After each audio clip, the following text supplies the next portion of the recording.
ભારતીય women's team પહેલીવાર બની વર્લ્ડ ચેમ્પિયન. ફાઇનલમાં સાઉથ આફ્રિકાને 52 રનોથી હરાવી વિશ્વ ચેમ્પિયન ટીમ બની ઇન્ડિયા.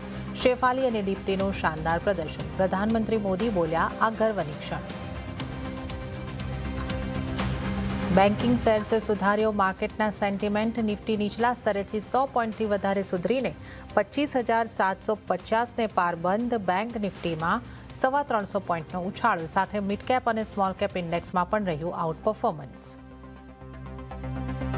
સુપ્રીમ કોર્ટથી વોડાફોન આઈડિયાને મળી મોટી રાહત. કોર્ટે કંપનીને લઈને આપેલા છેલ્લા આદેશમાં કર્યા ફેરફાર. આખા એજીઆરના વ્યાજ અને પેનલ્ટી પર સરકારને નિર્ણય લેવાનો આપ્યો અધિકાર. શેરમાં જોવા મળ્યો 9.25% ઉછાળો. રશિયાના રાષ્ટ્રપતિ પુતિનના ભારત પ્રવાસ પર ડિફેન્સ અને ફર્ટિલાઇઝર સેક્ટર માટે થઈ શકે છે મોટી જાહેરાત. ડિફેન્સ અને ફર્ટિલાઇઝર કંપનીઓની રશિયન કંપનીઓ સાથે એમઓયુની સંભાવના. સીએનબીસી બજારના એક્સક્લુઝિવ સમાચાર. તો પાકિસ્તાનને લઈને ડોનાલ્ડ ટ્રમ્પનો મોટો દાવો. કહ્યું, પરમાણુ બોમ્બનું પરીક્ષણ કરી રહ્યું છે પાકિસ્તાન. અમેરિકા પણ જલ્દી જ કરશે ન્યુક્લિયર ટેસ્ટ.